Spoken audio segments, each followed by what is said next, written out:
안녕하십니까.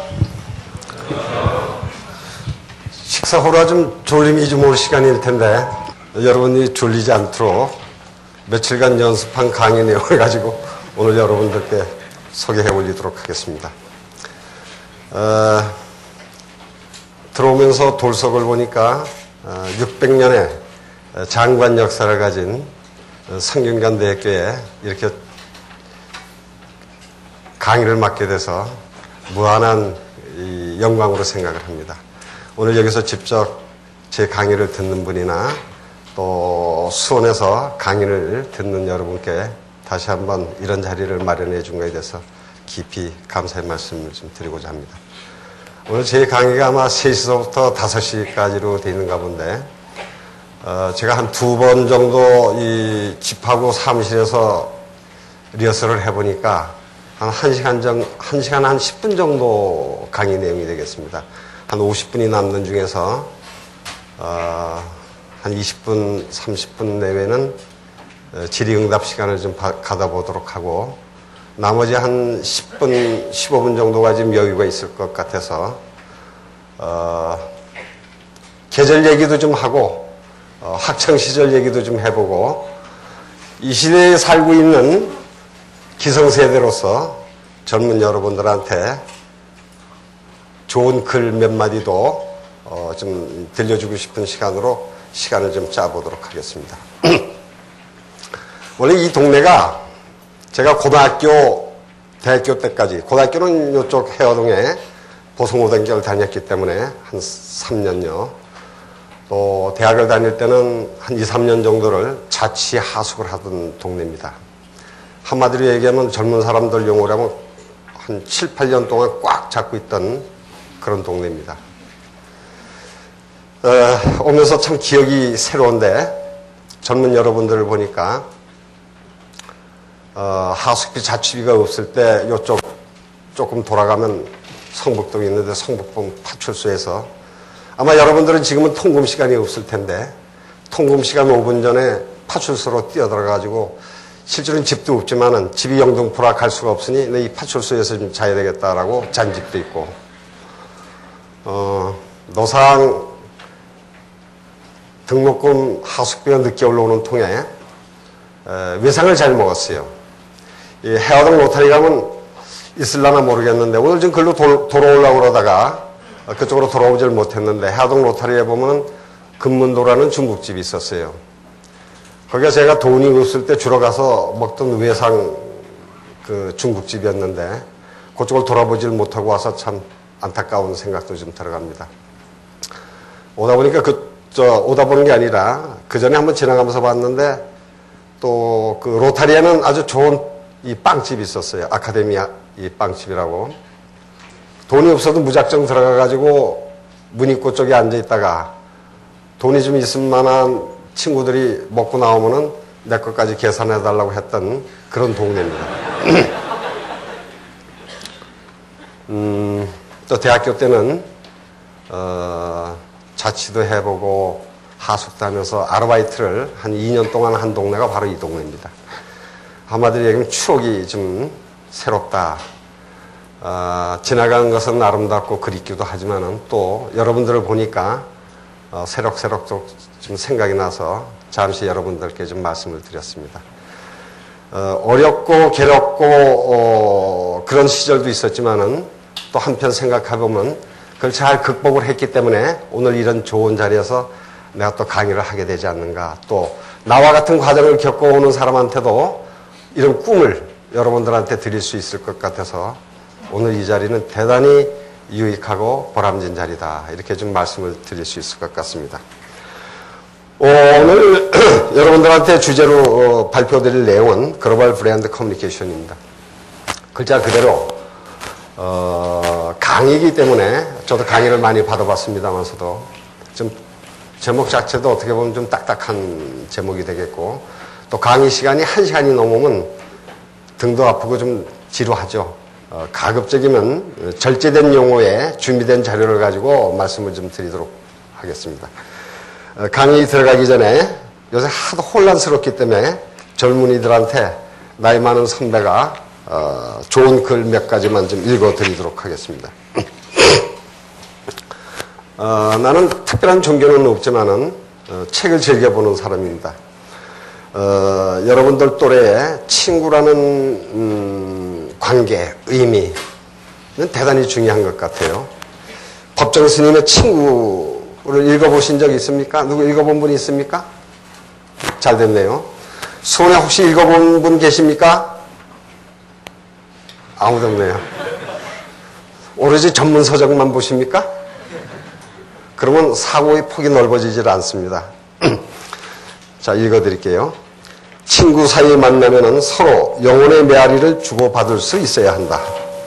너무 자주 만나게 되면 상호간의 그 무게를 축적할 시간적인 여유가 없다. 멀리 떨어져 있으면서도 마음의 그림자처럼 함께 할 수 있는 그런 사이가 좋은 친구일 것이다. 만나면은 그림이 따라야 한다. 그림이 따르지 않는 만남은 이내 시들해지기 마련이다. 진정한 만남은 상호간의 눈뜸이다. 영혼의 진동이 없으면 그건 만남이 아니라 한때의 마주침이다. 그런 만남을 위해서는 자기 자신을 끝없이 가꾸고 다스려야 한다. 좋은 친구를 만나려면 먼저 나 자신이 좋은 친구감이 되어야 한다. 왜냐하면 친구란 내 부름에 대한 응답이기 때문이다. 끼리끼리 어울린다는 말도 여기에 근거를 두고 있다. 이런 시구가 있다. 사람이 하늘처럼 맑아 보일 때가 있다. 그때 나는 그 사람에게서 하늘 냄새를 만난다. 사람한테서 하늘 냄새를 맡아본 적이 있는가? 스스로 하늘 냄새를 지닌 사람만이 그런 냄새를 맡을 수 있을 것이다.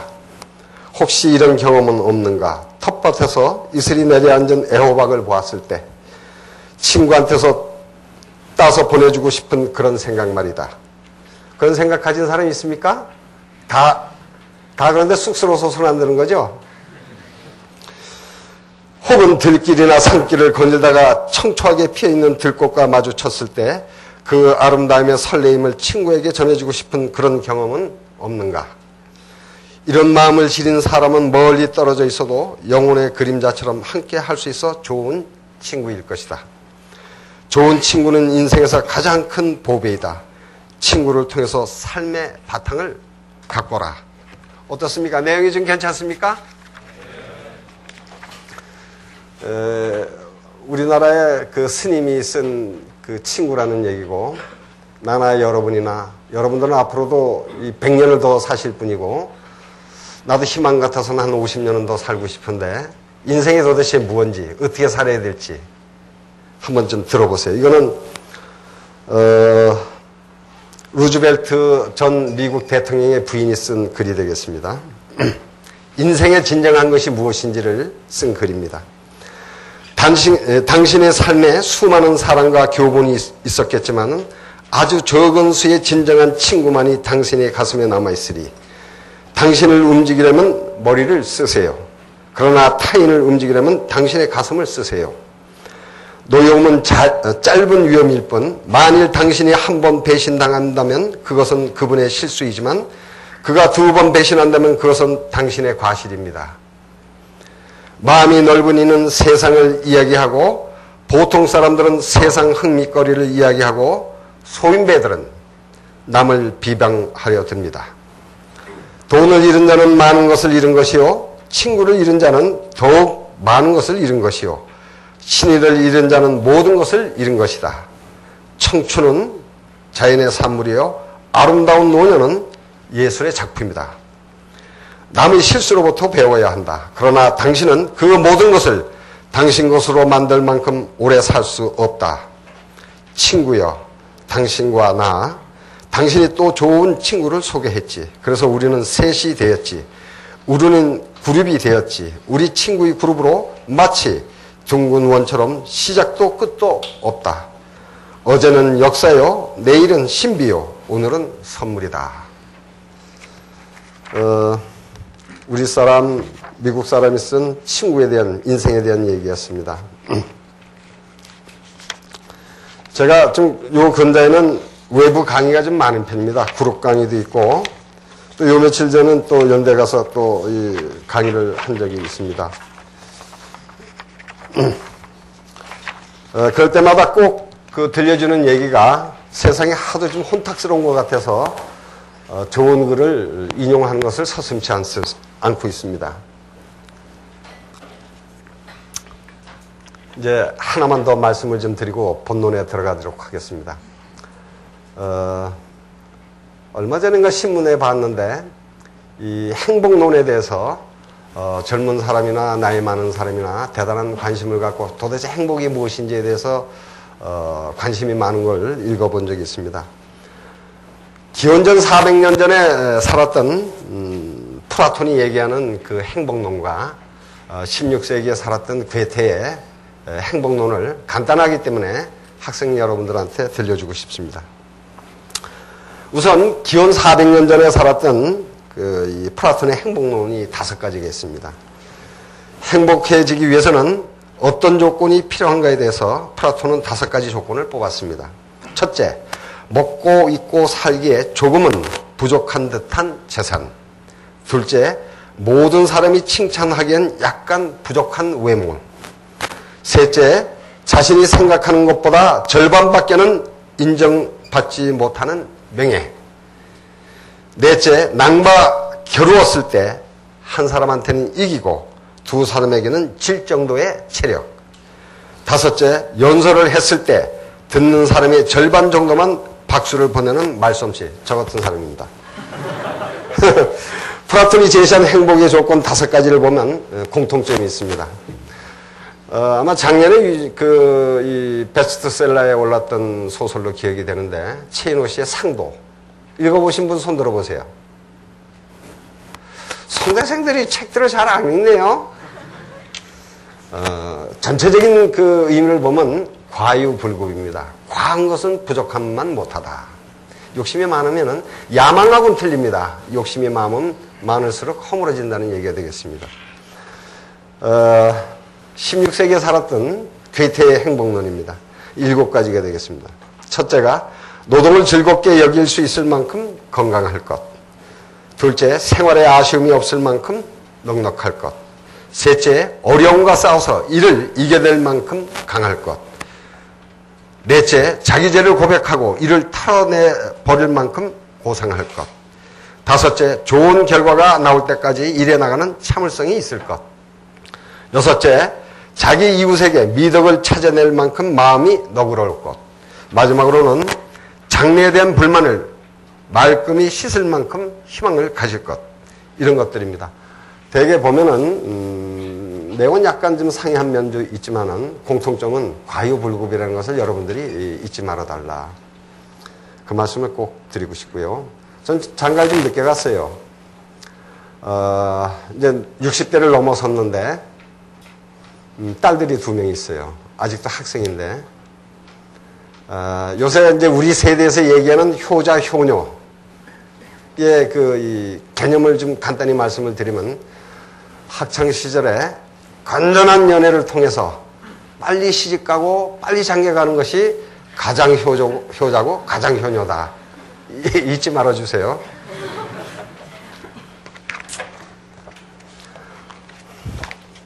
원래 강의들하고 서로 딱딱한데 어느 정도 좀 부드러워졌습니까? 네. 본론에 들어갑시다. 아까 학장님이 소개한 제일기획 CEO 배동만입니다. 오면서 보니까 가을이 초임 무렵에 와 있는 것 같아요. 아침 저녁으로 쌀쌀하고 저는 일교차를 견디질 못해서 감기까지 들렸는데 그래도 약을 열심히 2, 3일 전서부터 먹고 오늘 강의를 잘해야지 하고서 오늘 이 자리에 섰으니까 마지막에 떠날 때는 박수나 좀 크게 쳐주시기를 당부드립니다. 또 한편 생각하면은 그 성균관대학교는 삼성과 깊은 관계를 갖고 있기 때문에 오늘 이 자리는 대단히 포근한 자리다.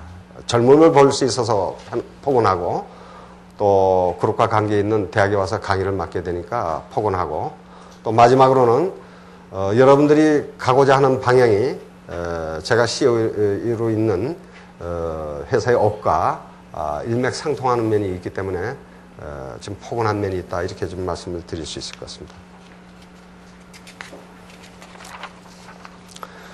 앞으로 한 2시간 동안이라고 말씀을 좀 드렸는데 실질적인 강의는 한 1시간 10분으로 보시면 되겠습니다.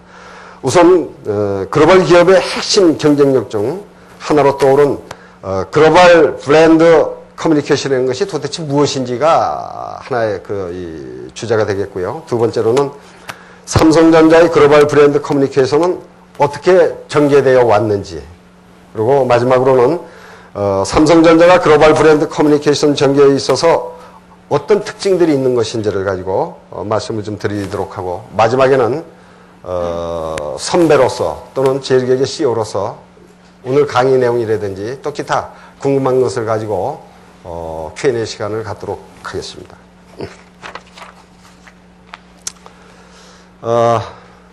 여러분들한테 한번 질문 좀 드려보겠습니다. 우리나라의 대표적 기업 하면은 어디가 생각이 나십니까? 앞에 계신 분 한번 얘기해 보세요. 제가 또 삼성 사람이라 삼성 그러는 거 아닙니까? 그럼 뭐 좋습니다. 삼성 다음에 또 어디 하나만 더 든다면 어디가 되겠습니까? 예? 현대, LG. 저는 오늘 뭐 LG가 될 수도 있어요.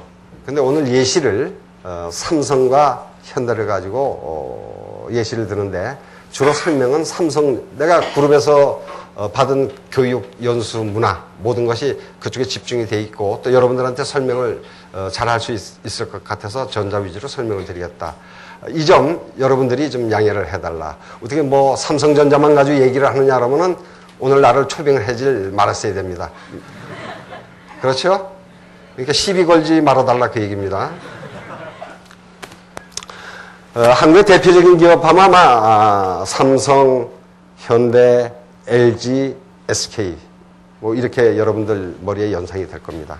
그래서 오늘 칸이 좀 모자른 것 같아서 윗칸으로 아마 두 회사만 표기를 한 것 같습니다. 그럼 이 기업들이 국내 기업이냐 글로벌 기업이냐 여러분들이 답해 보세요. 어떻습니까? 미식 축구 유니폼 입은 분이 한번 얘기해 보세요. 왜 글로벌 기업입니까? 해외 사업이 많아요. 예, 정답입니다. 근데 상은 없고요. 사실 뭐 국내 기업이다, 글로벌 기업이다 이렇게 분리하는 게 중요한 건 아니지만은 믿거나 곱거나 우리는 글로벌 시대에 살고 있다. 그래서 글로벌이라는 게 무엇일까? 글로벌이라는 것이 저는 강의 때마다 나와서 글로벌에 대한 설명을 이렇게 합니다. 다르게 설명할 수도 있겠죠. 사람도, 제품도, 서비스도, 전략도 무엇이든 간에 세계 어느 시장에 나가서도 싸워서 이길 수 있는 경쟁력을 갖추는 것을 글로벌이라고 그런다. 맞습니까? 전공이 아니라 잘 모르겠어요? 그게 아마 남들한테 설명하기에 가장 쉬운 답이 아닌가 싶습니다. 경영학을 공부하는 사람들이 아마 이 해법을 찾는 것이 다양할 줄로 알고 있습니다만서도 그 기업의 비즈니스가 주로 어디에서 일어나고 있느냐가 아마 글로벌의 기준이 될 것 같습니다. 삼성전자는 해외에서 일어나고 있는 생산과 판매가 83%가 된다. 또 현대자동차일 경우에는 73%가 글로벌 매출이다. 이런 기업들이 글로벌 기업으로서의 대표적인 그 회사가 아닌가 이런 생각이 좀 들어갑니다. 생산, 판매, 마케팅 그 무엇이든지 해외에서 매출이 일어나기 때문에 우리가 이런 기업을 한국을 대표하는 우리나라를 대표하는 기업으로 꽂을 수 있지 않나 이런 생각을 해봅니다. 뭐 기가 따갑게 매스컴을 통해서 또는 그 강의 시간에 아마 글로벌이라는 워드는 많이 들었을 겁니다. 글로벌 경쟁력이라는 것은 이제는 선택의 문제가 절대 아니다. 생존의 문제다. 이렇게 여러분들이 이해하시는 게 좋은 의미일 것 같습니다. 살아남느냐 죽느냐가 걸린 생존의 문제다. 이렇게 이해를 해 주시기 바랍니다. 이처럼 치열한 전쟁터와 같은 글로벌 경쟁의 현장에서 삼성전자 글로벌 브랜드 커뮤니케이션의 역할은 전쟁에서 승리를 위해 글로벌 초인류 브랜드로 만드는 것이 가장 최상의 목표다. 이렇게 말씀드릴 수 있을 것 같습니다. 자, 여기서 또 이런 생각을 해볼 수 있을 것 같습니다. 글로벌 커뮤니케이션이라면 전 세계 여러 국가의 소비자를 상대로 커뮤니케이션을 하겠다는 건데, 그렇다면 국가나 인종, 문화의 차이를 뛰어넘는 글로벌 커뮤니케이션이 과연 가능하겠느냐?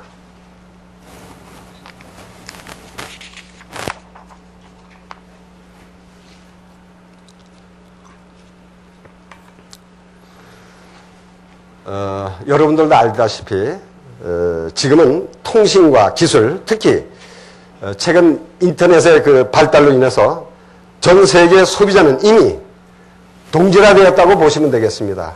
아마 다 같이 그렇게 느끼실 겁니다. 실질적으로는 이 얼굴색만 다를 뿐이지 비슷한 패션의 옷을 입게 되고 또 같은 음악, 같은 영화 또는 같은 음식을 즐기기도 합니다. 이미 보드레스 시대에 살고 있다. 국경이 없는 시대에 살고 있다. 파리에서 뉴욕에서 유행하는 패션이 거의 뭐 하루 지나면 한국에서도 볼 수 있는 그런 세상이 되어버렸죠. 스피드 시대에 살고 있는 겁니다. 다르게 또 표현을 하면은. 마찬가지로 이 광고에 있어서도 국경이 따로 없습니다. 언어가 다른 국가에서 동일한 광고들이 동시에 집행되고 있고 관습, 문화, 피부 색깔이 달라도 동일한 광고들로 소비자들에게 다가가서 좋은 반응을 얻어내고 있습니다.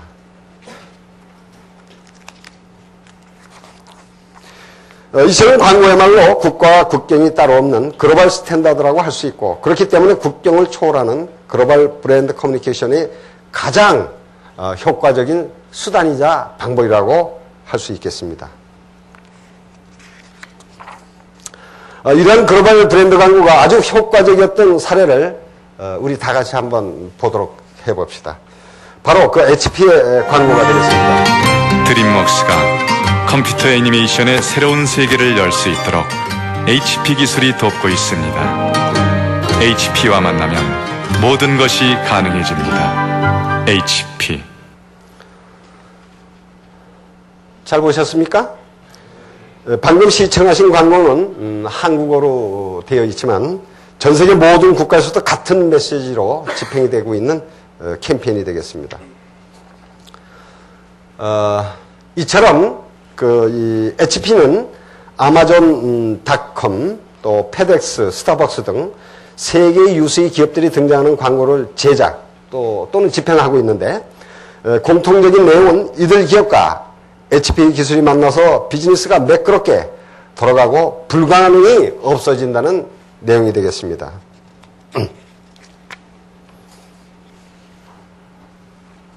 영상에서 보시다시피 각각의 언어를 사용하는 모든 국가에서 어떤 매체를 통해서도 모든 사람에게 바로 동일한 하나의 메시지로 전달하고 있습니다. In every country, in every language, on every media, to everyone.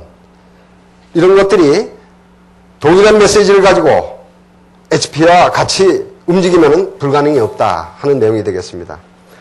이런 광고가 나가고 난 이후로부터 HP는 프린터 회사 또는 PC 회사 같은 이미지에서 탈바꿈해가지고 마이크로소프트라든지 IBM 같은 대표적인 IT 회사로서 자리매김을 했다. 이 캠페인의 효과가 그만치 크다는 내용이 되겠습니다. 이것으로 인해서 인지도와 이미지가 높아졌기도 했고 IT 기업으로서의 자리매김을 했다. 마이크로소프트라든지 IBM과 같은 자리에 대단히 중요한 내용이 되겠습니다. 이제는 삼성전자의 글로벌 브랜드 커뮤니케이션에 대해서 이야기를 좀 해보도록 하겠습니다.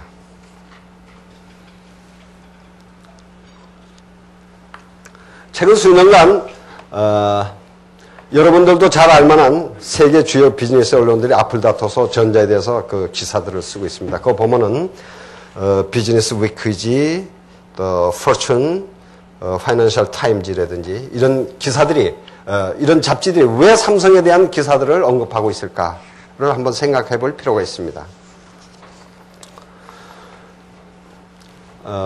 실제로 브랜드 가치 평가에 있어서 그 전문성을 세계적으로 인정받는 영국의 인터브랜드사와 미국의 비즈니스 위크지가 함께 내년도 7, 8월경에 글로벌 탑 100에 대해서 브랜드 가치 평가를 발표하고 있습니다. 금년에는 삼성이 일본의 소니를 무려 7계단이나 제치는 놀라운 성과를 보였습니다. 브랜드 가치를 금전적으로 자산화했을 때도 US 달러로 보면 그 소니가 한 107억 불, 삼성전자가 149억 불, 한 4, 50억 불 그 차이가 있을 정도로 높은 평가를 받고 있다. 참고적으로 말씀을 좀 드리면 이 브랜드 가치를 평가하는 인터브랜드사라는 1700년도 후반기에 영국에서 생긴 회사입니다. 그래서 자체적인 조사 연구를 통해서 1800년도 후반기에 세계 100대국의 브랜드 가치를 그 측정 발표하고 있는 아주 신뢰 있는 그 기관이 되겠습니다. 세계에서 가장 큰 그 옴니컴 광고 그룹의 한 회사가 되겠는데요. 무형자산 가치인 브랜드를 재무 관점이나 마케팅 관점에서 브랜드 밸류를 측정하는데 그 브랜드 밸류의 그 측정 방법이라는 것이 그 브랜드의 리더십이 어떻게 랭크되어 가고 있느냐, 어떻게 리드되고 있느냐 하는 거라든지 또는 그 기업의 국제성, 기타, 뭐 인지도라든지 여러 가지를 한 7가지 정도를 디테일하게 작업을 해서 매년도 7, 8월경에 그 발표를 하고 있다.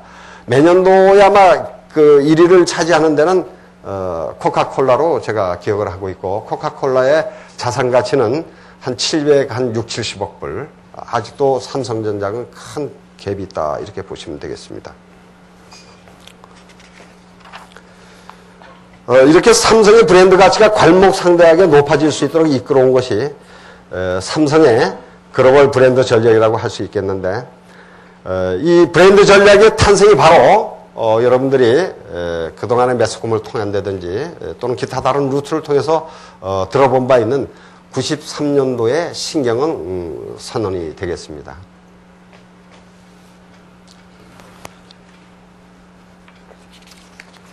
제가 감기에 걸려서 자주 물을 먹는 걸 좀 이해해 주시기 바랍니다. 이 프랑크푸르트의 선언의 그 몇 가지 키워드를 보면은 이것 외에도 좀 많이 있지만은 대표적인 것만 말씀을 좀 드리면 마누라만 빼고 다 바꾸자. 그럴 수는 없는데 그렇잖아요. 마누라 바꿀 수 있습니까? 그럴 수 없죠. 그러니까 그거는 남겨두고 다른 건 다 바꿔보자. 또 두 번째가 나로웨이트의 변화입니다. 또 양보다 질 위주의 경영을 통해서 세계 인류 수준의 경쟁력을 확보해 나가야만이 삼성은 존재할 수 있고 살아남을 수 있고 미래를 예약할 수 있다 하는 그런 선언이 되겠습니다. 보면은 신경의 핵심은 변화입니다. 변화.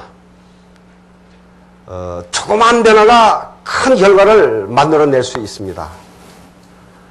IMF 전과 IMF 후의 삼성을 보면은 그 차이를 역력히 느낄 수 있다. 사실 IMF 전에는 삼성전자는 해외에서 부실 재고, 부실 채무를 여신을 많이 갖고 있던 아주 어려운 회사였었어요. 그렇지만 IMF를 겪으면서 내부 변화입니다. 내부 변화.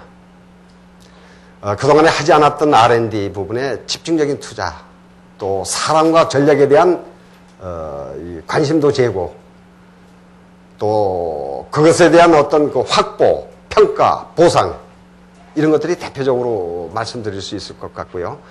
또 한편 보면 상시 구조조정 체제를 갖고 갔다는 거. 이런 것들을 보면 변화입니다. 변화. 우리가 변화를 또 한번 그 여러분들한테 쉽게 이해를 드리고 싶은 예시가 하나 있는데, 여러분이나 저나 불과 10년 전을 좀 보면은 사진을 찍는데 전부 아마 이 아날로그 사진기를 갖고 다녔을 겁니다. 필히 코닥이 됐던 후지가 됐던 그 필름을 사야만이 사진을 찍을 수 있었어요. 지금은 어떻습니까? 필름이 필요 없지 않습니까? 완전히 디지털 속에서 살고 있지 않습니까? 그럼 코닥이 어떻게 됐느냐? 코닥이라고 해서 21세기의 디지털 바이오 디자인 시대가 오리라고 믿지 못했던 건 절대 아닙니다. 알고서 변화를 추구하고 변화의 드라이브를 걸었어야 될 텐데 내부 혁신을 못한 겁니다. 내부 혁신은 바로 변화다. 이렇게 여러분들이 이해를 하시면 되겠습니다. 또 유럽의 유로버스가 나온다고 생각을 못한 보잉은 지금 현재 어떤 위치에 있는가? 도요타의 마케팅 전략과 기술과 안전성을 고려하지 못한 GM과 포드가 지금 어떤 위치에 있는가? 즉 변화를 하지 못하면은 쇠퇴할 수밖에 없다 하는 것을 여러분들이 깊이 생각해야 될 문제점들이다.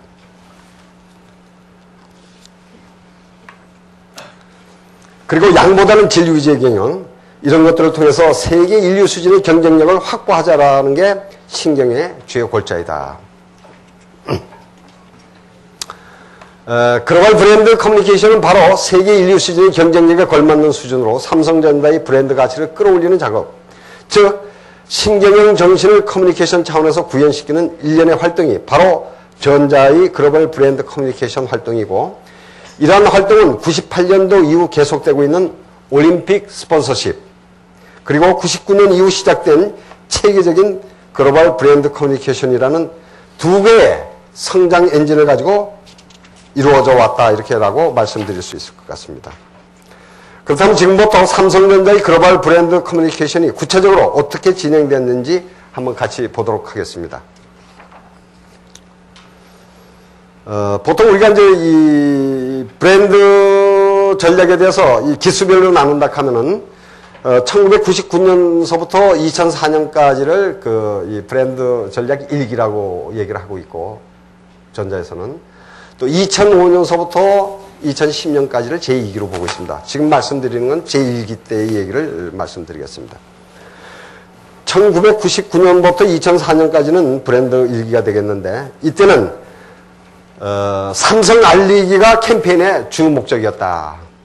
그 이유는 왜 그러냐면은 제가 1990년도 중반에 이제 비서실 전략 기획과 이제 이 삼성 홍보를 맡고 있었는데요.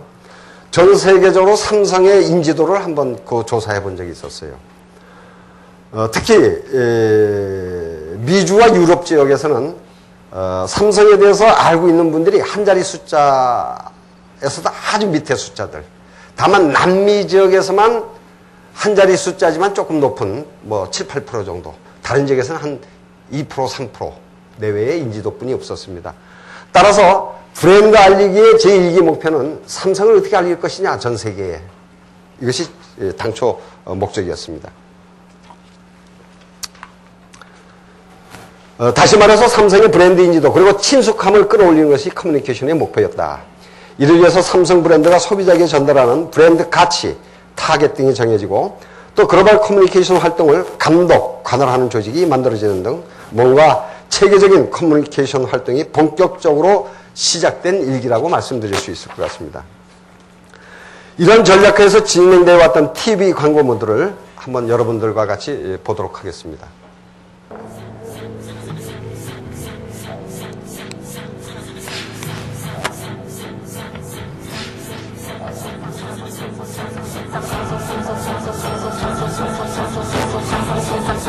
There is a world where you see, hear, and feel things like never before. Where design awakens all your senses. This is the world of Samsung, and everyone is invited.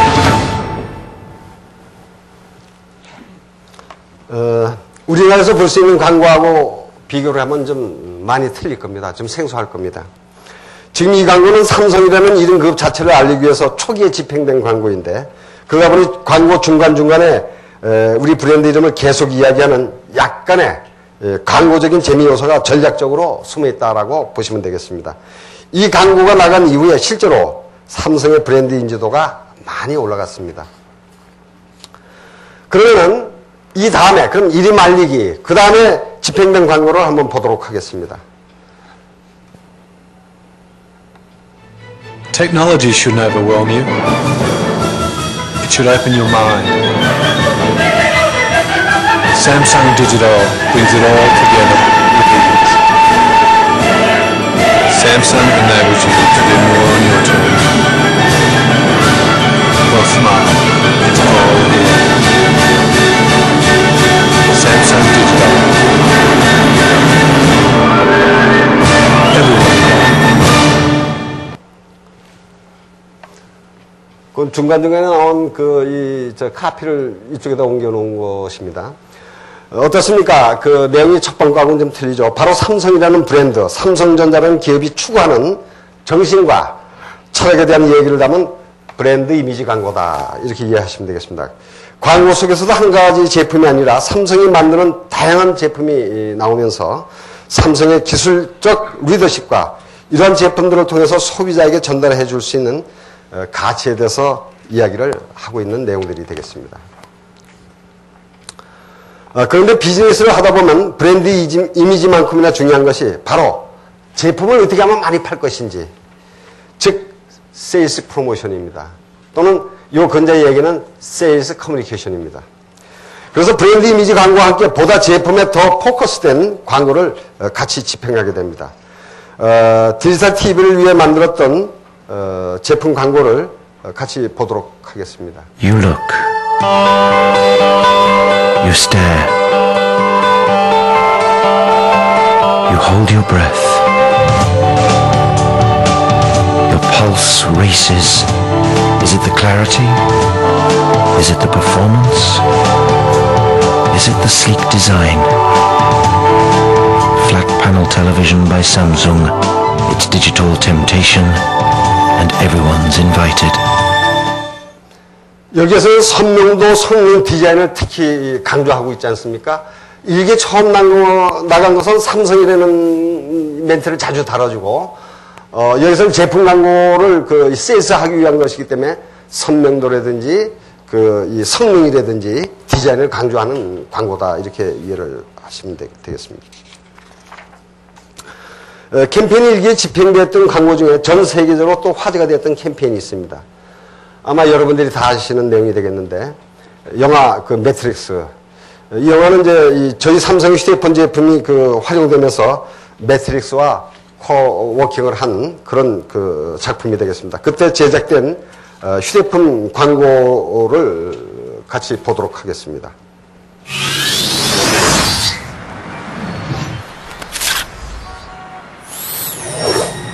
The time has come to capture the truth.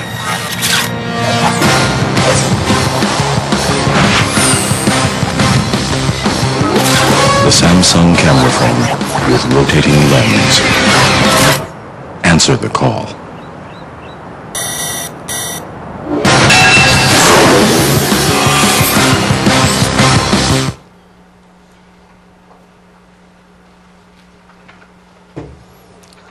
보신 것처럼 유명 영화의 코 마케팅 자체의 이 화제성, 그리고 휘전이 되는 카메라와 같은 제품의 특장점을 영화 속의 장면과 잘 매치를 시키면서 전달했기 때문에 소비자 반응이 대단히 좋았던 그런 작품이 되겠습니다. 지금까지는 주로 TV 광고를 가지고 이야기를 해봤는데, 이러한 광고 캠페인과 함께 삼성의 브랜드 위상을 끌어올리는데 아주 큰 역할을 한 활동이 있습니다. 바로 올림픽 스폰서가 되겠습니다. 삼성전자는 98년도 이후부터 나가노 동계올림픽, 98년도 나가노 동계올림픽서부터 이 올림픽 스폰서십을 해왔습니다. 무선 통신 장치 분야의 월드와이드 올림픽 파트너로 계속 지금까지 활동해오고 있죠. 보시다시피 나가노, 시드니, 솔트레이크, 또 아테네, 또 내년도 초에 있을 동계올림픽, 이 솔트레이크와 토리노는 동계올림픽을 얘기하는 겁니다. 그리고 2008년도에 이 베이징이 되겠습니다. 올림픽 스폰서십이 중요한 이유는 단순히 올림픽 행사에 같이 참여하는 데에는 절대 있지 않습니다. 오히려 이러한 올림픽 파트너십을 활용한 광고, 올림픽 성화 봉송 행사, PR, 프로모션, 체험관 운영 등 다양한 마케팅 활동을 통해서 전 세계 소비자들에게 다가갈 수 있다는데 그 효과가 있는 것입니다.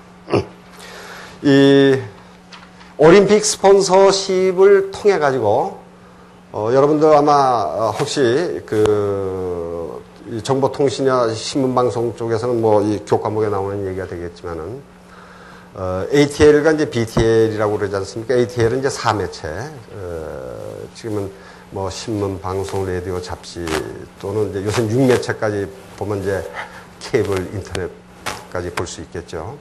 그 외에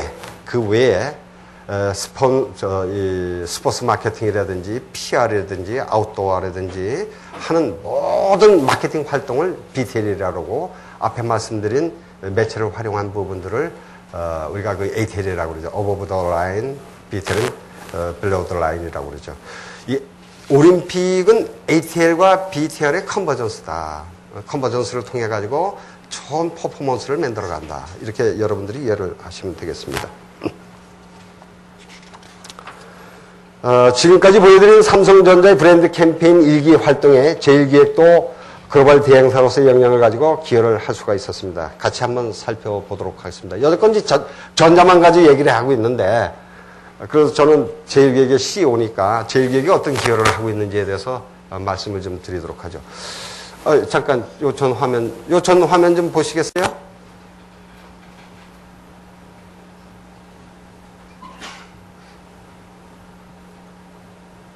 한참 자랑을 하려고 하는데 바로 넘어가는 통에.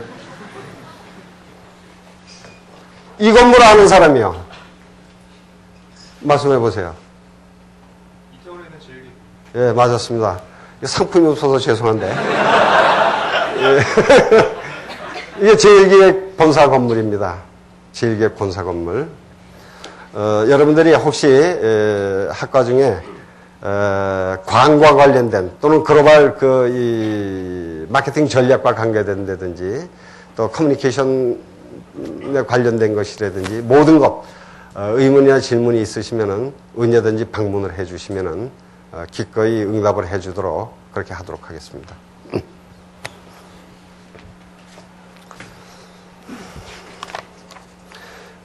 저희 제1기획은 전 세계의 축제라고 할 수 있는 아테네 올림픽 현장에서 22개국 34개 주요 도시를 순회하는 성화봉송 이벤트를 성공적으로 운영을 했습니다.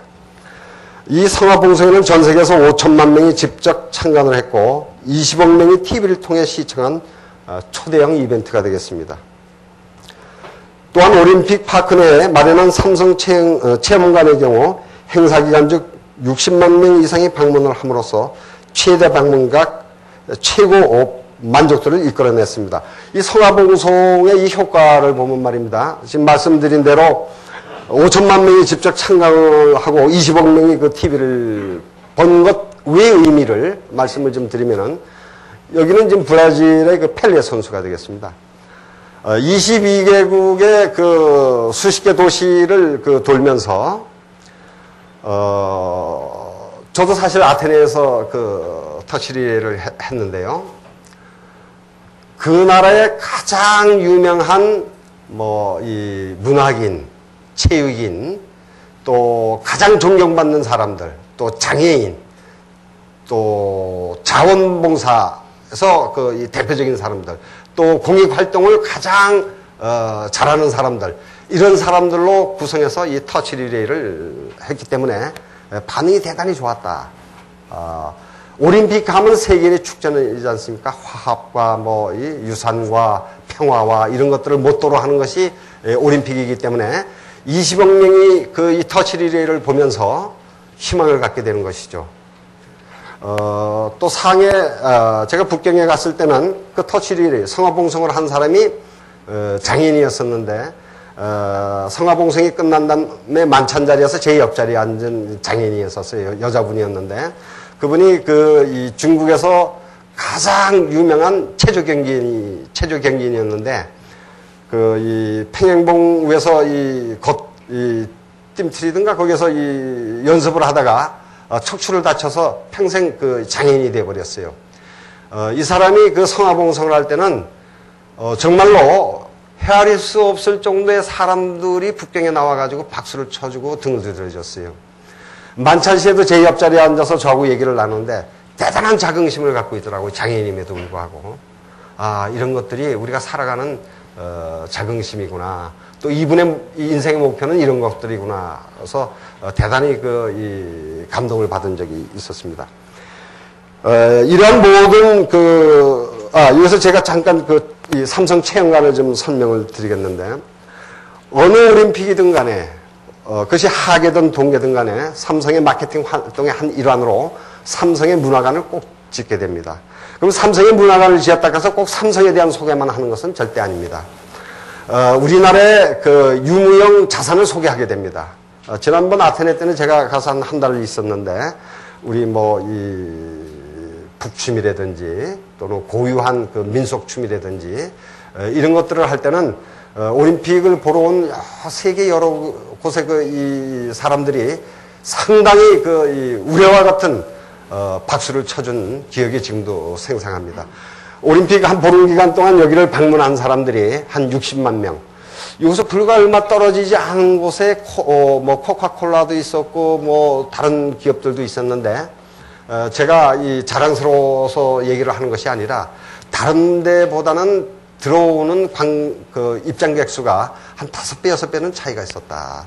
우리 문화에 대한 것도 이해를 하게 되고, 또 들어오시면은 삼성전자의 모든 기기에 대해서, 특히 이제 이 정보통신과 관련된 기기들을 직접 체험해보는 그런 전시장을 만들었었기 때문에 대단히 이 삼성을 알리고 우리나라를 알리는 중요한 역할을 한 곳이다. 이렇게 이해를 하시면 되겠습니다.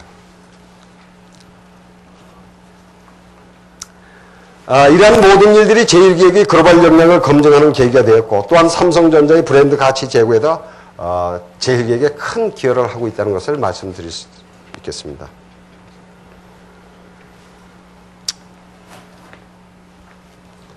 이 화면이 제대로 보이십니까? 뒤에 분들? 요것만 덜렁져 있기 때문에 아마 알아맞추기가 좀 힘드실 것 같은데, 혹시 여기 있는 전광판이 어디 있는 전광판이라고 생각나시는 분 있습니까?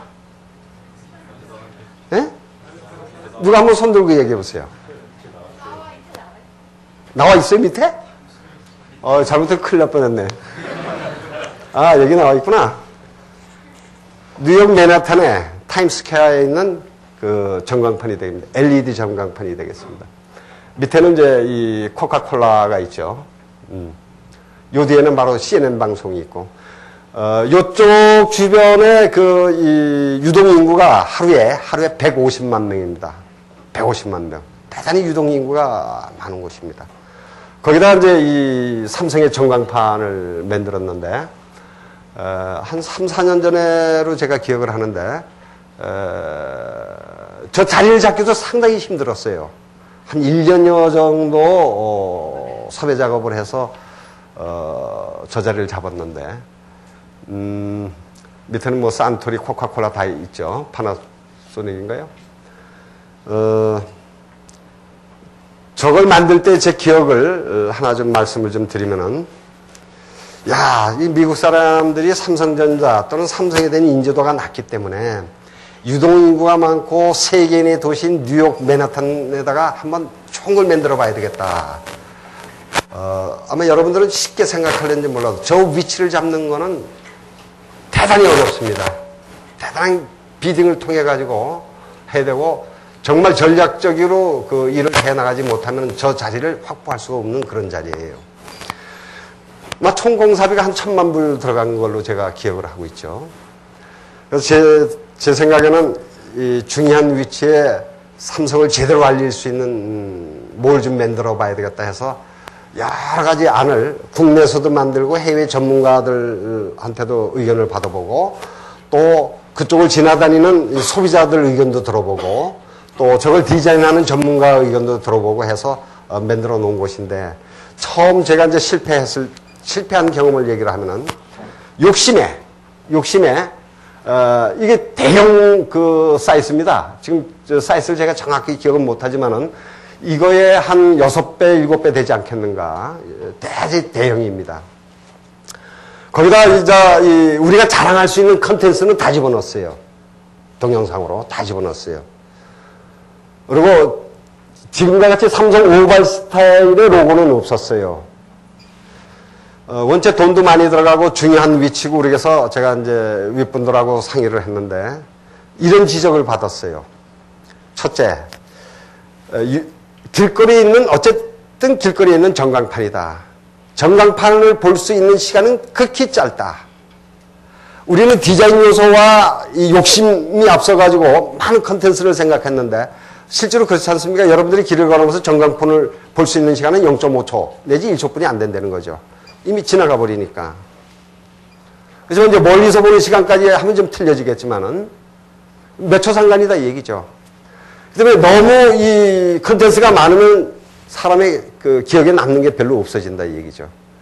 그래서 3분의 1은 미국 내에서 삼성의 인지도가 낮기 때문에 그때 당시에 또 그 타임스퀘어는 뭐 해외 각국 사람들이 다 드나드는 곳이 아니겠습니까? 그러니까 3분의 1은 삼성 로고가 항시 고착되어 있습니다. 고정되어 있습니다. 그 위로는 이제 무선 통신이라든지 디지털 제품 이쪽에 좋은 제품들을 컨텐츠화 시켜가지고 세계인에 알리는 그런 작업을 한 곳입니다.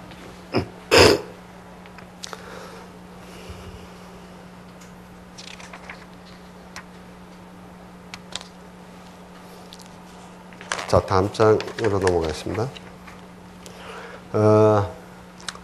아마 사매체를 이용해서 하는 광고 커뮤니케이션도 대단히 중요하지만은 아까 말씀드린 below the line, PR이라든지 CRM이라든지 스포츠 마케팅이라든지 아웃도어라든지 이런 5개 간판도 대단히 중요한 이 캠페인이 되겠습니다. 그 마케팅 역할을 하고 있는데요. 이거는 드골공항에 있는 그 조형물이 되겠습니다. 이걸 해놓고 대단히 그 세계 여러 사람으로부터 또는 전문가로부터 좋은 반응이 있었기 때문에 지금은 전 세계 주요 27개 공항에 이것과 다른 차원의 5개 간판을 계획하고 있습니다. 이미 런던 쪽, 파리 쪽, 런던 히드로라든지 드골공항 외에도 이미 설치된 곳이 지금 한 두세 개 됩니다. 상팔로 공항까지 지금 뭐 좀 몇 군데, 나머지는 지금 진행 중에 있는데, 보시면은 사실은, 이 손은, 물론 국내 해외에 응모를 해서 만든 작품이긴 해도, 근자에는 애니콜은 세계의 명품이다. 따라서 조형물을 만드는 이 조형물 자체도 세계 인류 조각가한테 한번 아이디어를 가져보자. 그래서 국내외에 조형물을 잘 만들 수 있는 디자인 전문가들의 작품을 지금 의뢰해 놓고 있는 상태입니다. 그래서 아마 한 1년 정도 지나면은 기존에 돼 있던 이 작품이 새로운 미적 감각과 국제적인 감각을 가진 조형물로 바뀌어 나간다라고 보시면 되겠습니다. 결과적으로 이런 것들은 삼성전자의 프리미엄 그 이미지를 한층 제고시킬 수 있는, 한 단계 업그레이드 시킬 수 있는 그런 그 캠페인이 될 수 있다는 것을 말씀드릴 수 있을 것 같습니다.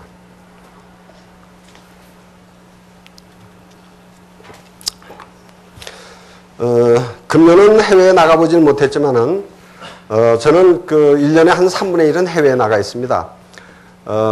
제일기획의 전 세계 이 네트워크가 한 27, 8개 되기 때문에 1년에 다 돌아볼 수는 없죠. 그래서 주로 이제 해외 쪽을 많이 나가는데 특히 대한민국 국민으로서 또 삼성인으로서 자부심을 느끼고 긍지를 느끼는 곳이 모스크바가 되겠습니다. 모스크바에 가면 아마 보신 분도 계시리라고 믿고 있습니다만서도 이 건물은 레닌 도서관입니다. 레닌 도서관. 또 이 삼성의 이 로고는 지금 푸틴 대통령이 집무실에서 바로 바라볼 수 있는 곳에 삼성 그 로고를 세워놨습니다.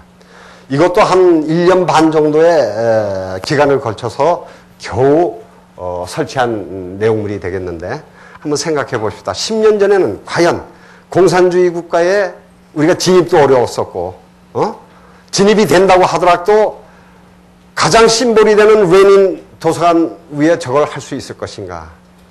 저걸 만들어내는 것이 비즈니스맨입니다. 또 삼성이고, 비단 삼성이라는 자부심을 느끼는 게 아니라, 낮이든 밤이든 모스크바 거리를 걸으면서 멀리서 우리 로고를 보게 되면은 정말 자부심을 느낄 수가 있죠. 아마 제가 이렇게 말씀으로 드리는 것보다도 여러분들도 언젠가 여행을 할 기회가 생기면은 비단 여기뿐만이 아니라 세계 어느 곳이든지 현대자동차, LG, 삼성을 보게 될 것입니다.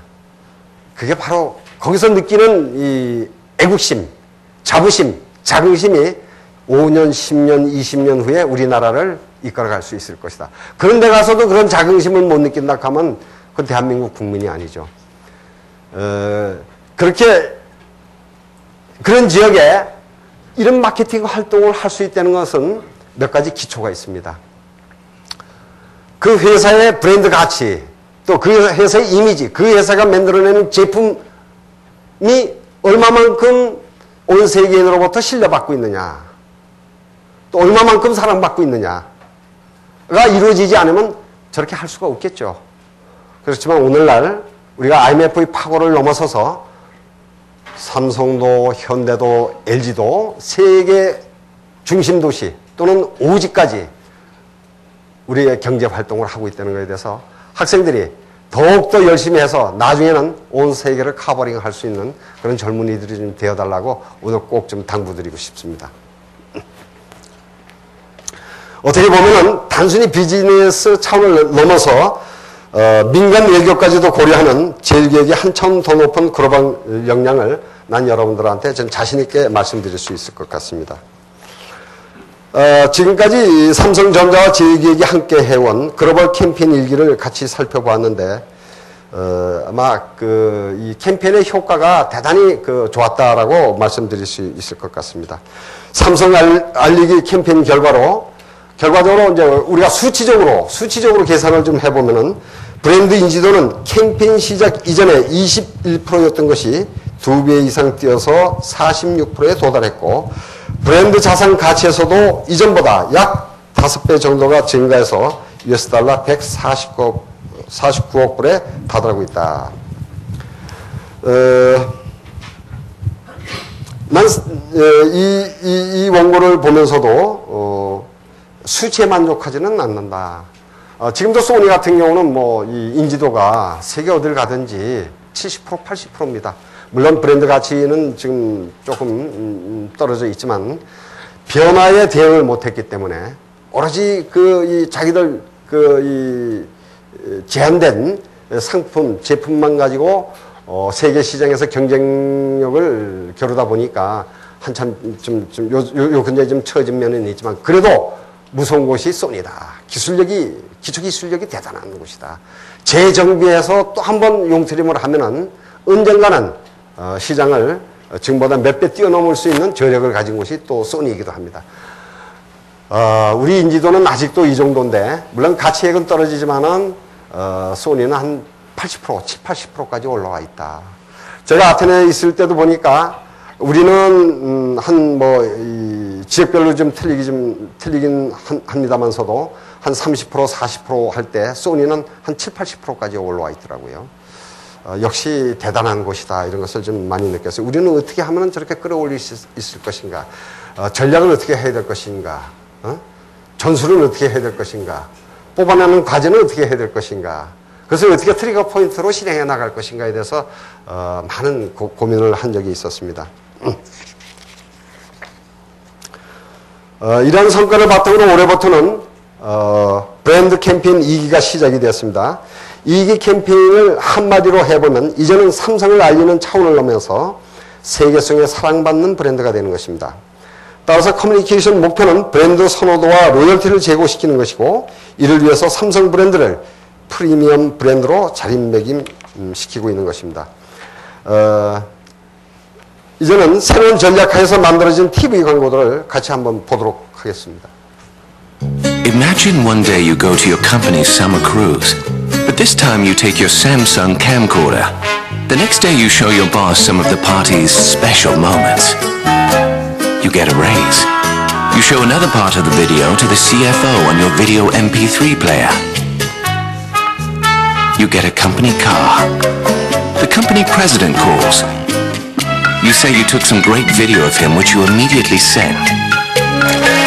You get a corner office. The CEO stops by. You use your Samsung LCD to show him the colors, the cinematic experience. He puts you in charge of the Mediterranean. Things are going well. Then one day the chairman says, I heard you shot some great footage at the company cruise. I hope you'll bring that camcorder to the holiday party. And you say, I'd be delighted. With Samsung design and technology, it's not that hard to imagine. 어떻습니까? 광고 카피를 보면 자세하게 설명이 되겠지만 요약해보면 삼성 제품을 사용함으로써 마치 상상과도 같은 좋은 일들이 내 생활 주변에서 충분히 일어날 수 있다는 점을 전달하고 있습니다. 프리미엄 를 제고시키는 그런 내용이 되겠죠. 단순히 이제 알리기 차원을 넘어서 이 기서부터는 어떤 디자인적 요소를 좀 가미시키는 그런 게 있고 또 기술에 대해서 자신 있게 얘기할 수 있는 그런 내용들이 되겠습니다. 또 다른 광고를 한번 보도록 하겠습니다. LCD TV 제품을 위한 광고입니다. 한번 보시도록 하겠습니다. Imagine you sign for a package for your neighbor, a Samsung 40-inch LCD TV. To make sure it's undamaged, you get it out. It's stunning. You wonder where your neighbor will put it. It looks terrific. Everyone loves your new Samsung TV. The cinematic picture, the sound. A few days later, your neighbor asks, did you sign for a package? And you ask yourself, did I sign for a package? With a Samsung LCD TV, it's not that hard to imagine. 이 광고의 내용을 요약해보면 옆집에 배달 온 제품을 대신 받았는데 제품에 이상이 있나 없나 하고 확인하려고 열어보았다가 삼성 제품의 디자인과 기술이 너무 마음에 들어서 결국에는 마치 내가 산 제품인 것처럼 느끼게 된다는 아주 유머러스한 광고가 되겠습니다. 그만큼 우리 제품이 좋다는 것을 캠페인하는 그런 광고가 되겠습니다. 이제 마지막으로 여러분들도 좋아할 만한 MP3 플레이어 제품의 광고를 한번 보도록 하겠습니다. Imagine you're in a band, and one day you bump into the head of the world's hottest music label. With your Samsung Video MP3 player, you play your song. He says this sounds great. He shows you around, lets you hang out. You play your video. He likes what he sees. You tell everyone he wanted to keep the player. Then you realize he wanted to keep the player. With the Samsung Video MP3 player, it's not that hard to imagine.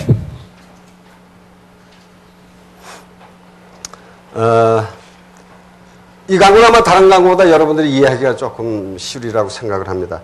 무명의 음악 밴드가 삼성 제품을 가지고 거물급 음반 제작자와 좋은 만남을 갖게 되는데 제품이 너무 좋아가지고 음반 제작자가 그 제품을 갖게 된다는 마치 상상과 같은 일도 충분히 일어날 수 있다 하는 그런 캠페인이 되겠습니다.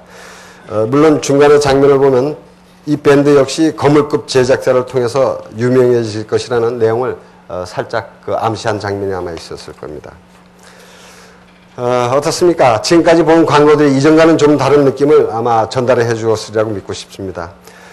브랜드 이기 캠페인이 성공적으로 끝나는 2010년이 되면 브랜드 가치는 $300억 300억 불이 되고 브랜드 위상에서도 단순한 제품 브랜드 차원을 넘어서 모든 사람들의 사랑을 받는 러브마크의 수준에 도달해가지고 세계에서 가장 존경받고 사랑받는 기업으로 자리매김할 수 있을 것이라고 저희들은 예측을 하고 있습니다. 이처럼 대단한 성과를 가져온 전자 글로벌 브랜드 커뮤니케이션 활동을 자세히 살펴보면 몇 가지 주요한 특징들을 잡아낼 수가 있다.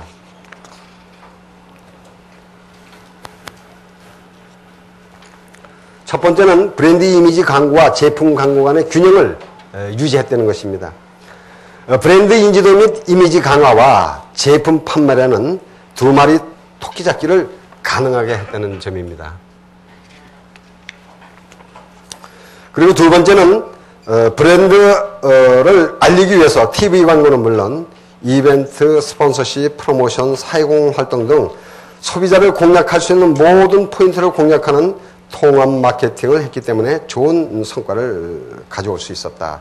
아까 말씀드린 대로 과거에는 3회차 중심으로 그 브랜드 광고를 한다든지 제품 광고를 해왔지만은 지금은 그것만 가지고는 업그레이드 시켜나가기 힘들다.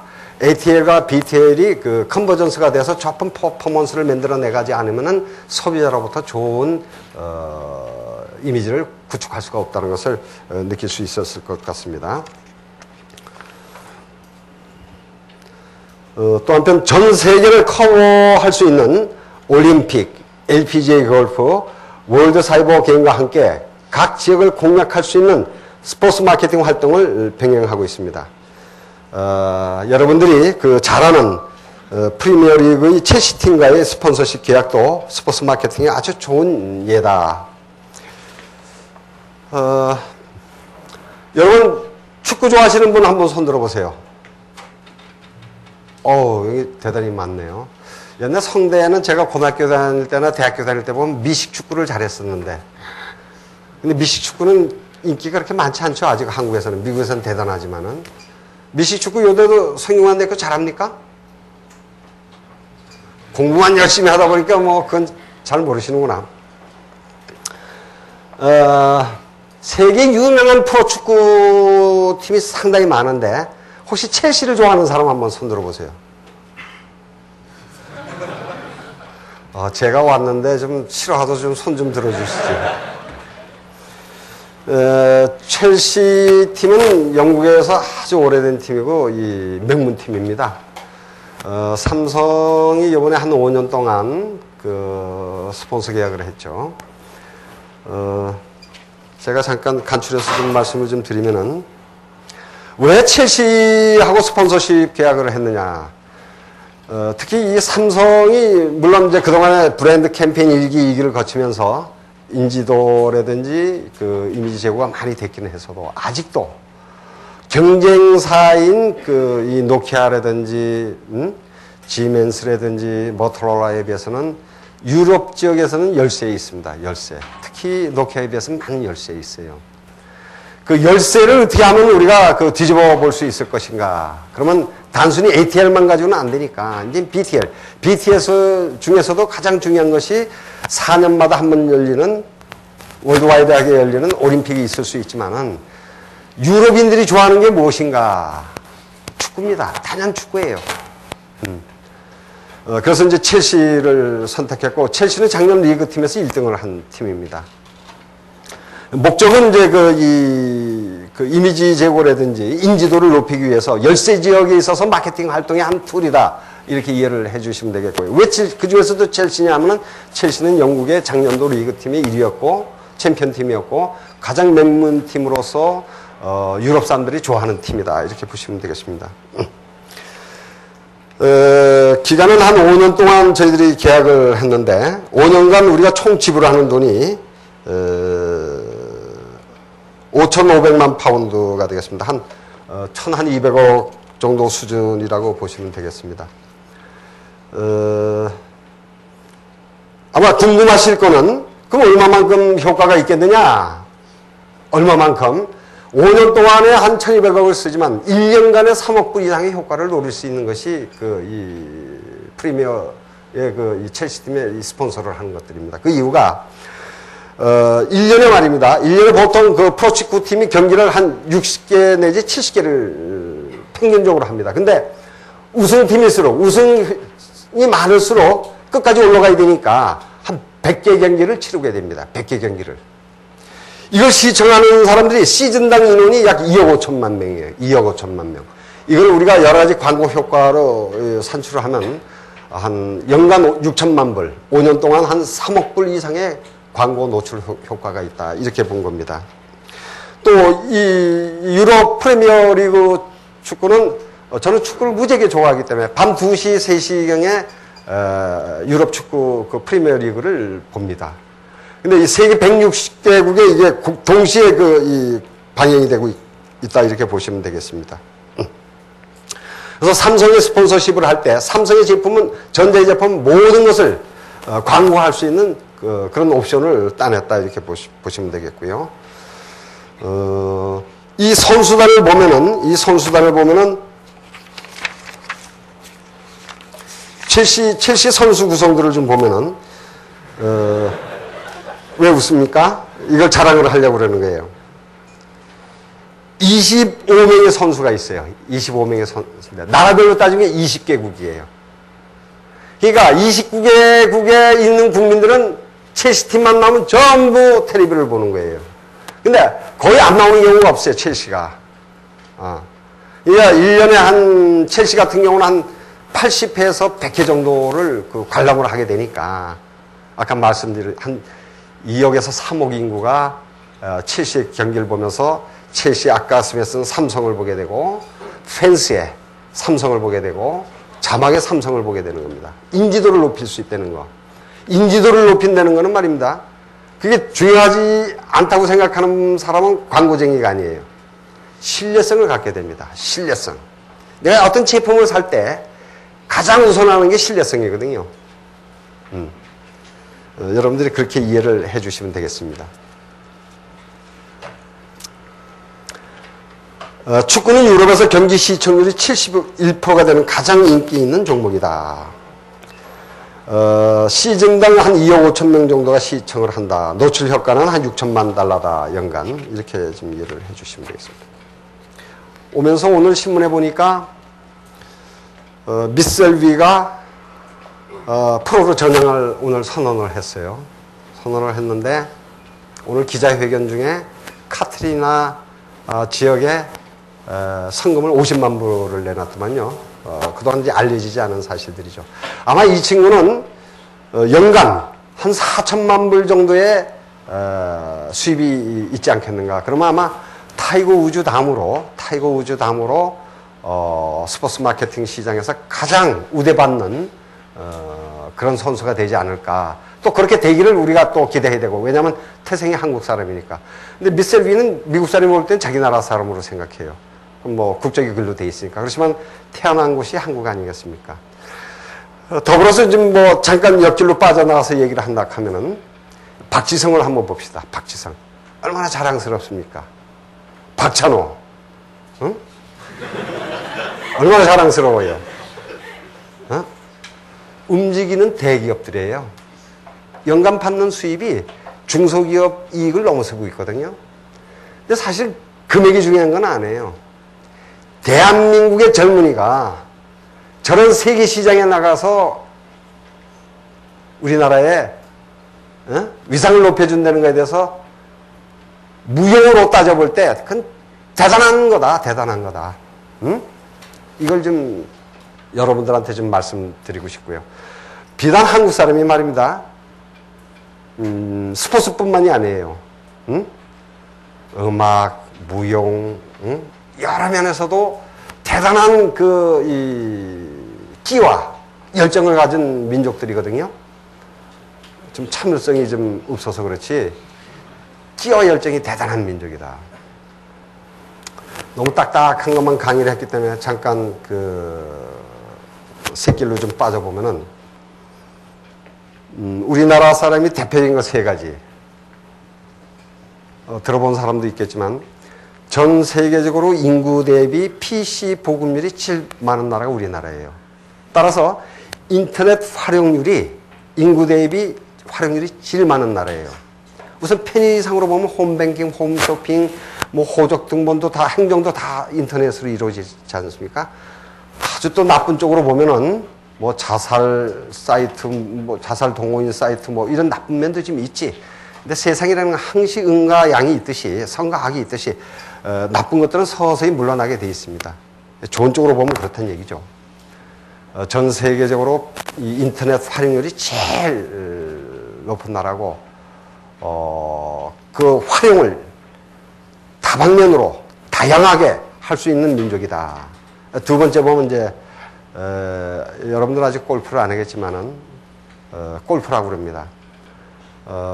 외국에서는 라운딩을 할 때 비가 많이 온다든지 눈이 많이 온다든지 주최 측에서 스스로 사이렌을 불어가지고 경기를 클로즈 합니다.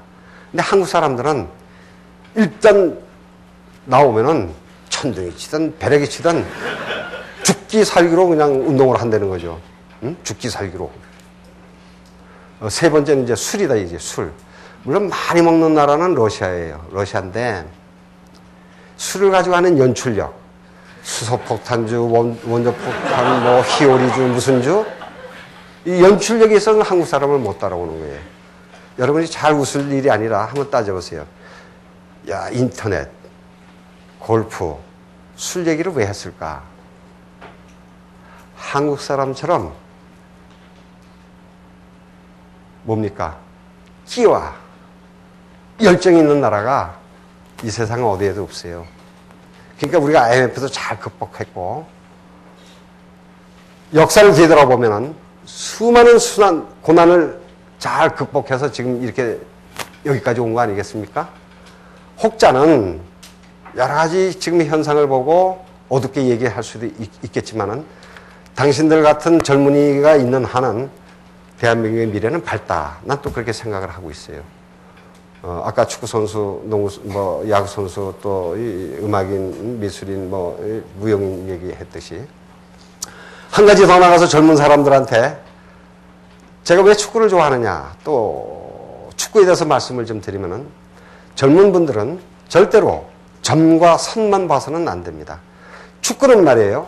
축구장 전체를 보지 못하면 절대 프로 선수가 될 수 없고 명선수가 될 수가 없어요.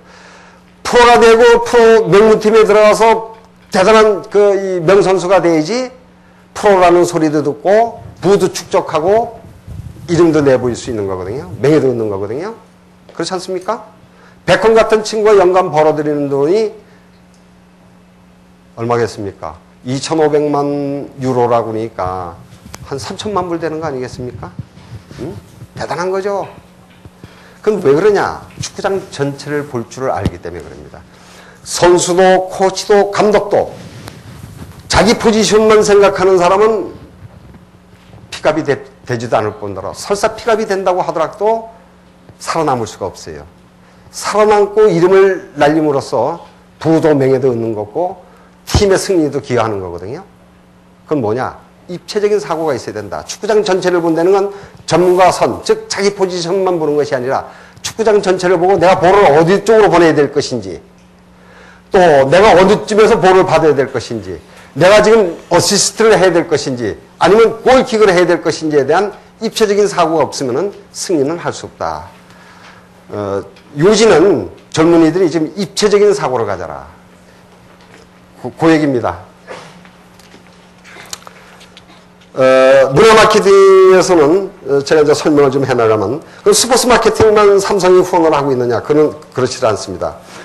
독일의 문화재 복원 사업이라든지 뉴욕의 구겐하임 미술관과 뉴욕 현대미술관, 러시아 볼셰이 극장을 후원하고 있습니다. 특히 러시아의 또 다른 자랑거리자 자부심이라고 할 수 있는 톨스토이를 기념해서 삼성 톨스토이 문학상을 제정 수여하고 있는데, 이러한 문화 마케팅 활동을 통해서 러시아 국민은 물론이고 전 세계의 모든 사람들의 문화 수준 향상에도 삼성이 기여를 하고 있다. 또한 삼성은 국내에서 해온 것처럼 해외에서도 많은 사회공헌 활동을 해오고 있습니다. 화면에서 보시다시피 지뢰를 제거한다든지, 중국 고비 사막의 황사 방지숲을 조성한다든지, 또 좀 어려운 나라에 학교를 세운다든지, 또 어려운 사람들에 대해서 무료로 눈을 못 뜨고 있는 사람에 대해서 개안 수술을 해준다든지 아주 공익적이고 사회봉사적인 일들을 많이 해오고 있습니다. 광고 문화처럼 모든 글로벌 시민들이 함께 더 나은 희망으로 나오는 것이 글로벌 초인류 기업 삼성이 지향하는 이념이다. 이렇게 보시면 되겠습니다.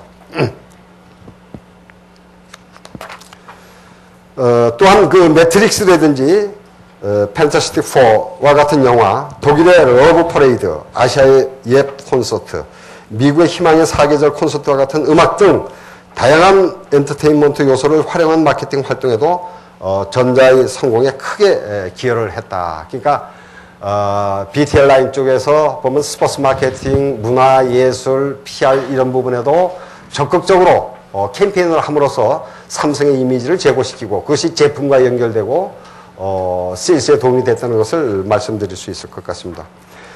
세 번째 성공 요인이야말로 글로벌 브랜드 커뮤니케이션 활동이 성공하기 위한 필요 충분 조건이라고 할 수 있겠는데 그건 바로 삼성전자 본사와 현지 법인 그리고 삼성전자와 제일기획 간의 유기적인 결합을 통해서 그로컬라이제이션을 구현할 수 있었다는 사실입니다.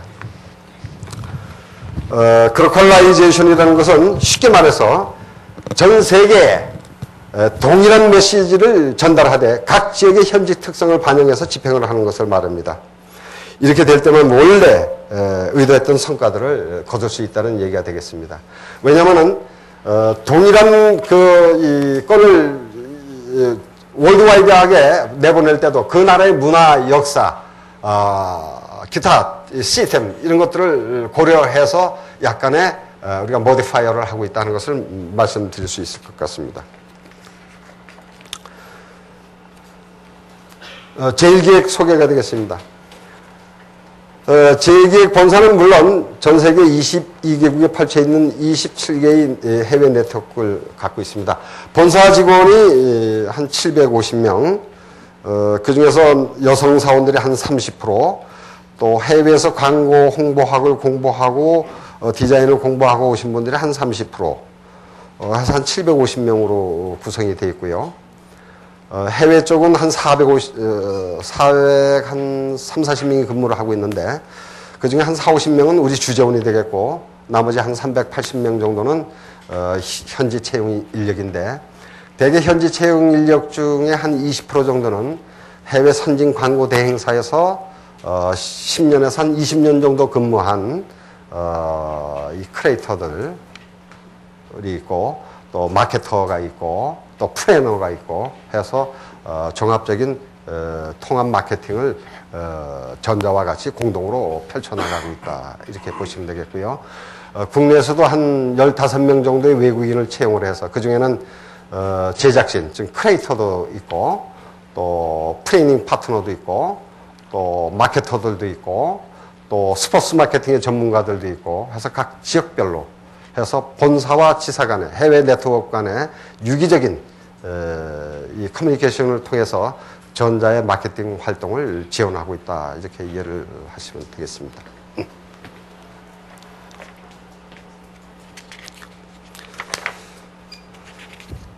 오늘 아마 그 제목인 글로벌 캠페인에 대해서는 충분히 여러분들한테 설명을 드리진 못했습니다.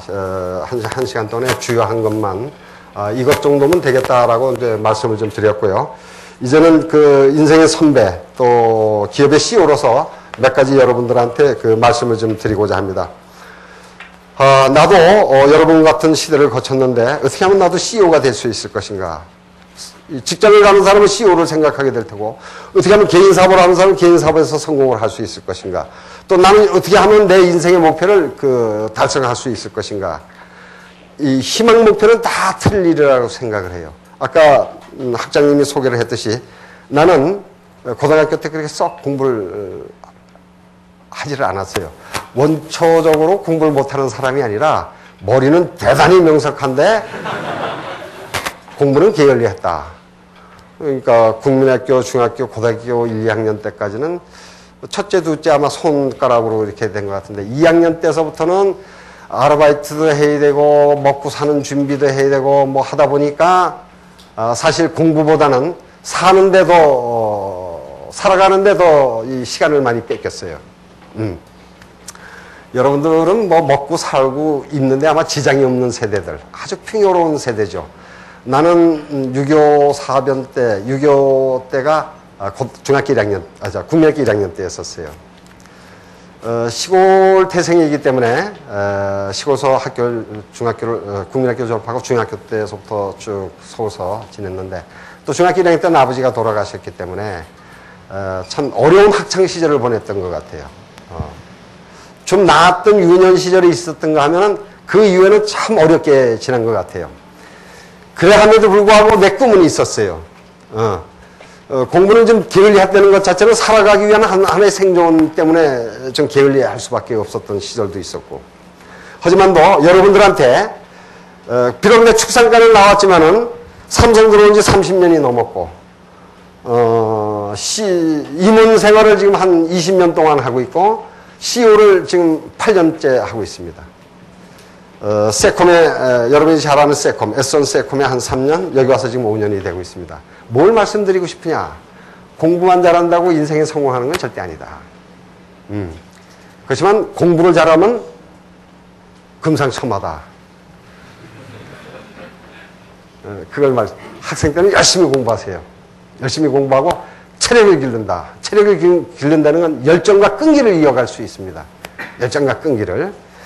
그래서 여러분들은 아까 말씀드린 어떻게 흘러가는지 세상이 트렌드를 정확히 읽을 줄 알아야 된다. 전쟁의 일례도 시츄에이션, 상황을 모르면 이길 수가 없어요. 응? 트렌드를 정확하게 읽을 줄 알아야 된다. 지금은 어떻고 앞으로 3년, 5년 후에는 어떤 변화가 올 것이다. 변화에 민감하지 않고서는 여러분들의 이상과 목표를 실현할 수 없다는 것. 두 번째로는 한번 사진에서 봅시다. 이 치타예요. 치타가 이 시속이 얼마로 달립니까? 나도 잘 모르는데 이번에 원고 만들어주면서 보니까 100km래요. 치타가 달리는 모습을 찍으려면 어떻게 해야 되겠습니까? 좋은 사진기만으로는 절대 될 수가 없다. 좋은 사진기만으로는 이미 찍으려면 다 지나가 버렸는데, 그렇죠? 본인도 시속 100km로 달려야 제대로 찍힌다.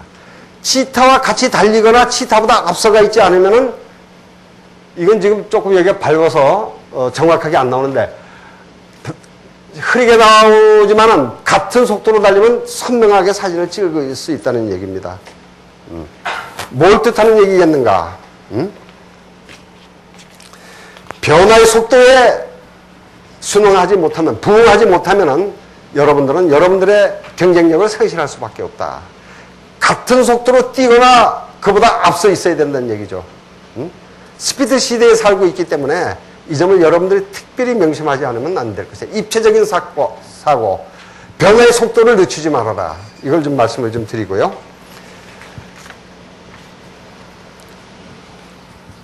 요새 유비코토스라는 얘기 많이 듣죠. 유비코토스가 뭔지를 한번 쉽게 설명하실 분 있습니까? 설명할 수 있겠어요?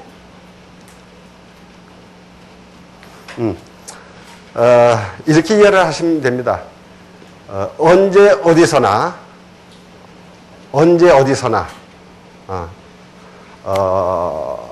인터넷에 접속을 하면 무슨 서비스든지 제공받을 수 있는 것을 유비코토스 시대의 특징이라고 보시면 되겠습니다.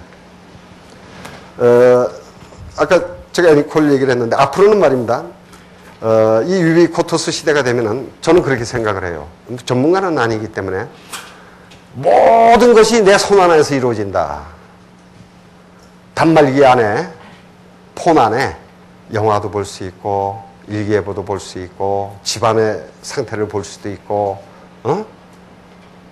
또 뭐 이 드라마도 볼 수 있고 뉴스도 들을 수 있고 무엇이든지 할 수 있는 그런 시대가 제가 보기에는 지금 유비코토스가 시작이 됐고 본격화되는 시기를 2010년, 완전히 정착되는 시기는 2015년 정도. 그러니까 지금 진입되고 있기 때문에 아마 2010년을 전후해가지고는 모든 것이 내 손 안에서 이루어진다. 또 한편 애니가 에브리바디로 바뀔 것이다. 어떤 누구도가 모두가 다 같이 지금은 할 수 있는 사람만 하겠지만은 anyone, 나중에는 everybody, 누구든지 이 시대에 살고 있게 될 것이다. 그때를 대비할 줄 알아야 된다. 여러분들은 21세기는 그 디지털 디자인 바이오 시대인데 바이오의 변화만 봐도 그렇지 않습니까? 아까 제가 여러분들이 앞으로도 100년은 더 살겠다는 얘기는 바이오 산업의 발달이 그렇게 가져올 것이다. 물론 오래 사는 것이 중요한 건 아니죠. 오래 살면서도 행복하게 살 수 있는 그게 또 난 연구돼서 나오리라고 보고 있는 거죠. 그만큼 세상의 속도는 빠르고 깊이가 있게 흘러갈 수 간다 이렇게 보시면 되겠습니다.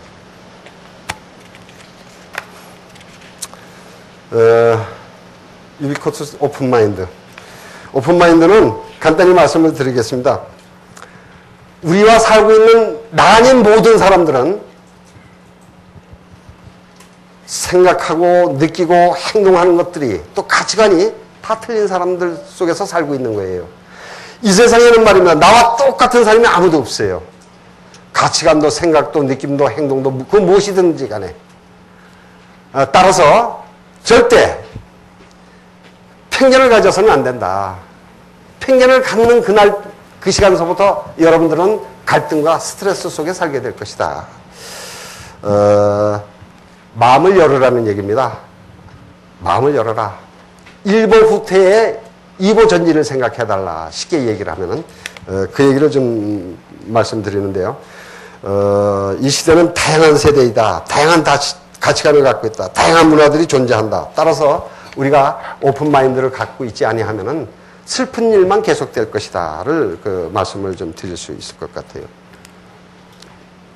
이건 뭐 제1계획에서 이 발표한 내용들이 되겠는데요.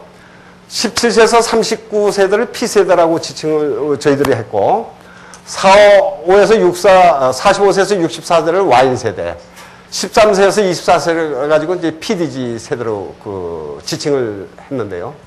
이 세대는, PDG 세대는 말이에요. 포스트 디지털 제너레이션은 공동체 의식이 무지하게 강한 세대들이에요. 그런데 튀지 않으면 또 만족을 못하는 공동체 생활은 즐겨하면서도 내 자신이 뭔가 튀지 않으면 안 된다라고 하는 디지털 세대다. 이렇게 보시면 되겠고, 이 17세에서 39세대는 이 P라는 거는 participation, 참여, 패션, 열정, 파워 시프트, 변화, 뭐 이런 것들을 지칭하는 세대들인데 대단히 합리적인 사고방식을 갖고 있지만은 참여하고 열정이 있는 세대고 변화를 추구하고 그런 세대들입니다. 대표적인 거는 월드컵, 또 지난번 대선 때, 촛불 시위 때 그걸 주도했던 세대들이 바로 P세대다 이렇게 보시면 되겠고요. 4, 5, 6, 4는 Y세대라고 그럽니다. Y세대인데 이제 저 같은 세대죠. 제가 62이니까 인고의 과정을 겪고 온 아주 숙성된 세대. 그렇지만 한참 괴롭고 슬픈 세대. 과거에는 가족 중심으로 생각을 했지만 이제는 노후를 생각해서 부부 중심의 세대다 이렇게 보시면 되겠습니다. 그렇지만도 뭔가 끈끈한 정을 아직도 그리워하는 세대가 이제 이 와인 세대입니다. 근데 공통적으로 그것이 P세대가 됐던 와인 세대가 됐던 PDG 세대가 됐던 조사 분석 나온 자료를 보면 사람을 그리워하는 것은 공통점을 갖고 있다.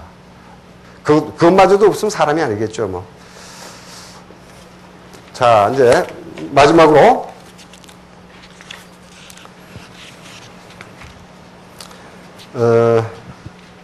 본인만의 경쟁력을 가지라는 얘기가 있습니다.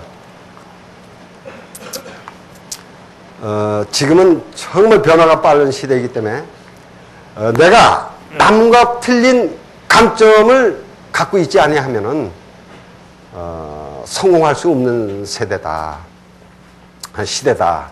그럼 나만이 갖는 특징적인 것은 무엇일까? 자기 자신을 잘하는 건 자기뿐이 없습니다. 내 강점이 무엇인가? 내 강점을 어떻게 키워나갈 것인가? 업그레이드 시켜나갈 것인가? 그러기 위한 수단과 방법은 무엇일까? 끊임없는 이 변화를 추구하고 끊임없이 자기를 브러쉬업, 연마시키지 않는 한은 자기 이상 목표를 절대 실현시킬 수 없다. 노력하지 않고 게으른 자는 얻어지는 게 없습니다. 특히 젊은이들한테 얘기해주고 싶은 것은 여러분들이 지금까지 살아온 25세 전후가 뭐 20대에서 25세가 될 텐데 지금보다도 앞으로 여러분들이 지내야 될 미래는 더 경쟁이 치열하고 더 험난하고 더 갈등이 많은 그런 시대라고 봐야 됩니다. 아까도 얘기가 나왔지만은 절대 실패에 좌절하거나 굴하면은 여러분들은 이겨나갈 수가 없어요. 한번 자신감을 가져봐라. 내가 지금까지 어려운 점을 뛰어넘은 것들이 수없이 많을 겁니다. 거기서 얻은 지혜도 많을 겁니다. 어떤 어려움이 내게 닥쳐와도 나는 그걸 뛰어넘을 수 있는 지혜와 용기가 있다. 자신감이죠. 그걸 갖는 사람은 여러분들의 뜻을 이룰 수가 있다. 저는 어디 가서 그 얘기를 꼭 해요. 어려웠던 학창시절, 또 학과로 보면 축산과를 나왔으니까 취직하기도 어려웠을 때 난 내 이상 목표를 뚜렷이 잡았어요. 또 월남 가서 2년 있었던 군대 생활도 살아가기 위한 하나의 방편이었고, 삼성 구조부 비서실의 전략 지원과 이 홍보팀장을 할 때도 내가 바깥을 보지 못하면 살아갈 수가 없겠구나. 또 내가 목표한 그 이상에 도달할 수가 없겠구나.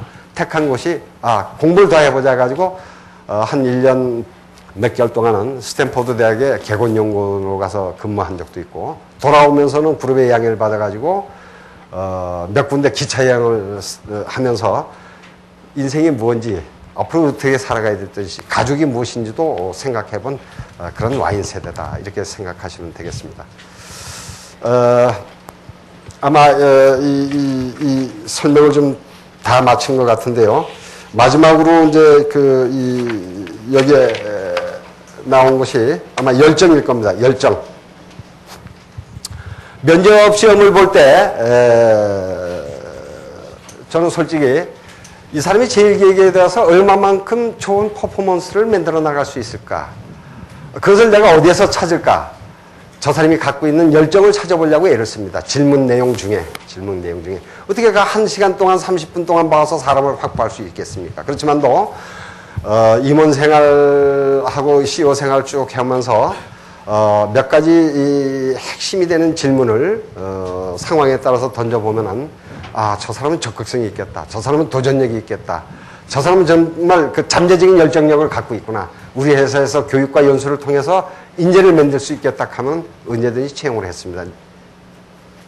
과거 제일기획은 문학 분야에서 이 두각을 나타내는 젊은이들, 저희들은 그 창의력을 중요시하는 회사이기 때문에 특별히 어느 한 곳만 본다기보다는 특정 분야에서 이 포텐셜, 잠재성이 있는 젊은이라면은 기꺼이 받아들인다. 다만 아쉽게도 회사가 그렇게 크지를 못하기 때문에 연간 한 국내에서 20-30명, 해외에서 한 20-30명, 해서 한 40-50명 분이 모집을 못하는데, 이제 더욱더 열심히 해서 회사 이 볼륨이 커지면은 나중에 한 몇 년 후에는 100명도 뽑을 수 있는 그런 회사 볼륨이 되지 않을까, 이런 생각을 좀 해봅니다.